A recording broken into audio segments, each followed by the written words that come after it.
il passe par 0 et il va finir au carré du nombre le plus grand. Deuxième exemple pour bien confirmer ce que j'ai dit.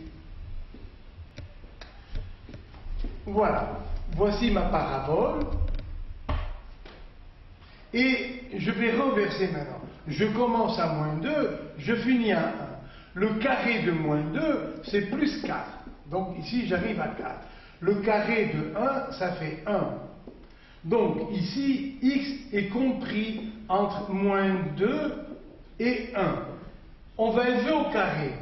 Que fait son carré? Voilà le carré. Pour 0, il prend la valeur 0. C'est sa valeur la plus petite.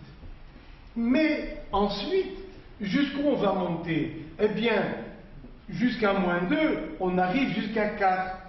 Donc, finalement, le carré va varier jusqu'à 4 et non pas jusqu'à 1. Regardez vous-même, moins 2 a pour valeur absolue 2, qui est plus grande que la valeur absolue 1 du nombre 1. Donc, finalement, comment établir une règle générale? Eh bien, si x varie de A jusqu'à B,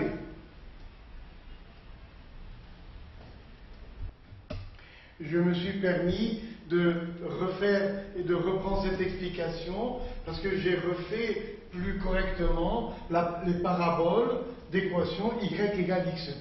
Alors, reprenons ce cas. La valeur absolue de moins 1, c'est 1, c'est-à-dire la grandeur sans le signe. La valeur absolue de 2, c'est 2. Et là, j'ai tracé la parabole d'équation y égale x au carré. Moins 1. Si x vaut moins 1 au carré, ça fait plus 1. Si x vaut 2 au carré, ça fait 4. Bon, donc j'ai x qui varie, qui change depuis moins 1 jusqu'à 2. Elles vont au carré. Quelles sont les variations de x2? Eh bien, lorsque x varie, il va passer par 0. 0 au carré, ça donne 0. C'est la valeur la plus petite, vous voyez. Et pour 2, on aura 4. Donc, jusqu'où va varier x2? Il va varier de 0 jusqu'au carré du nombre qui est le plus grand en valeur absolue. Faites la preuve ici.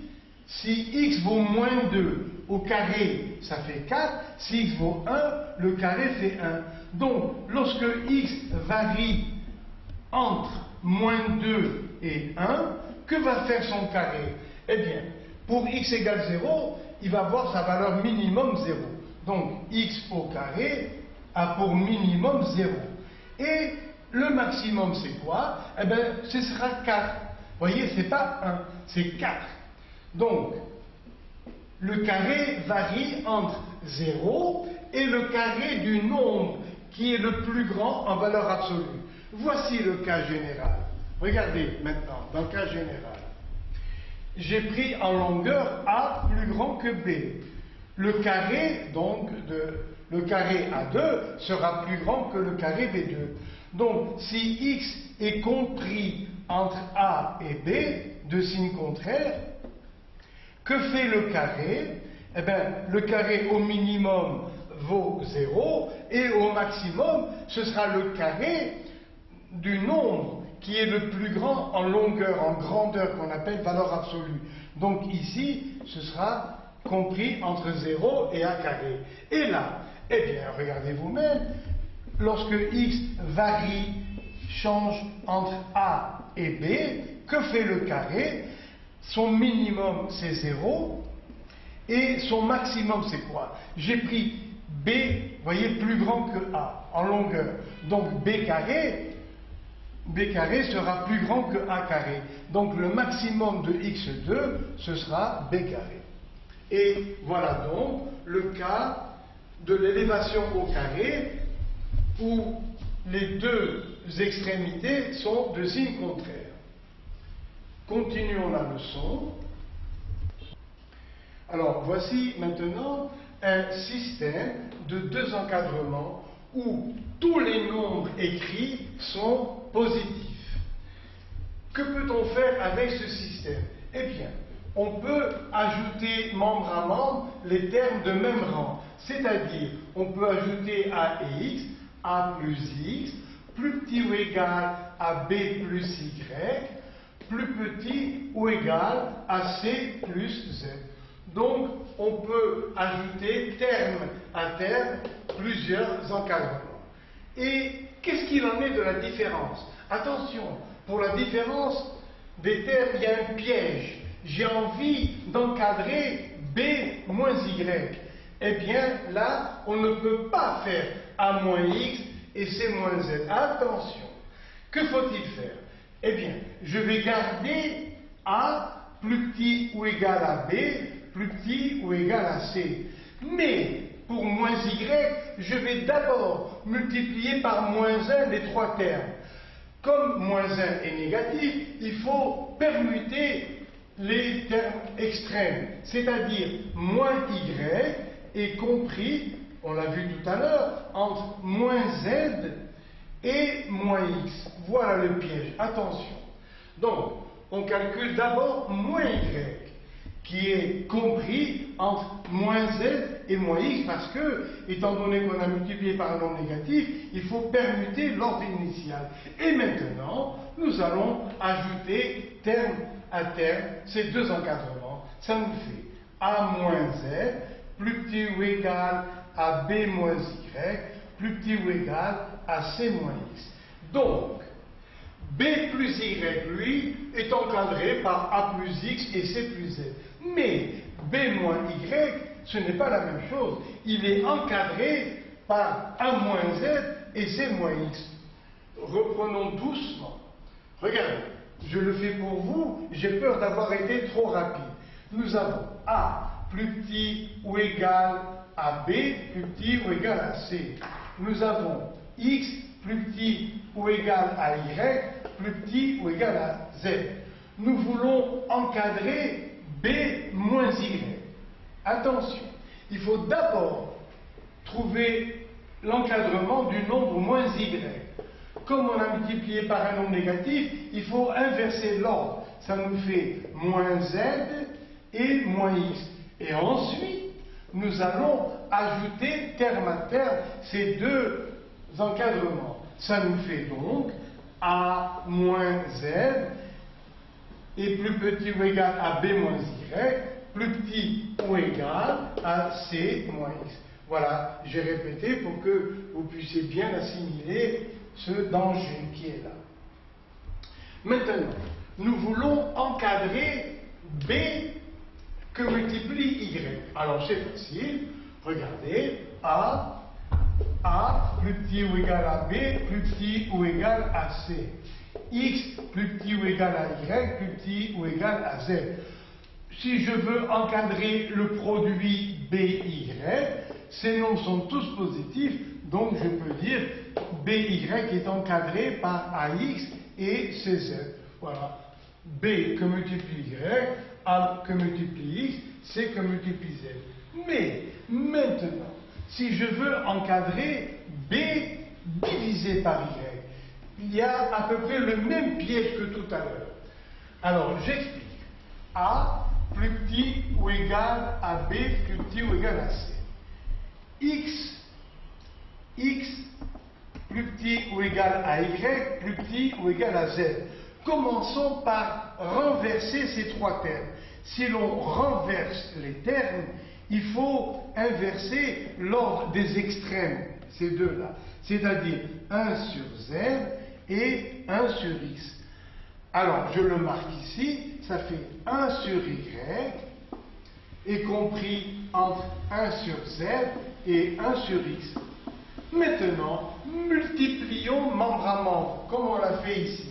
Je multiplie seulement 4 que multiplie 1 cinquième, ça veut dire 4 sur 5.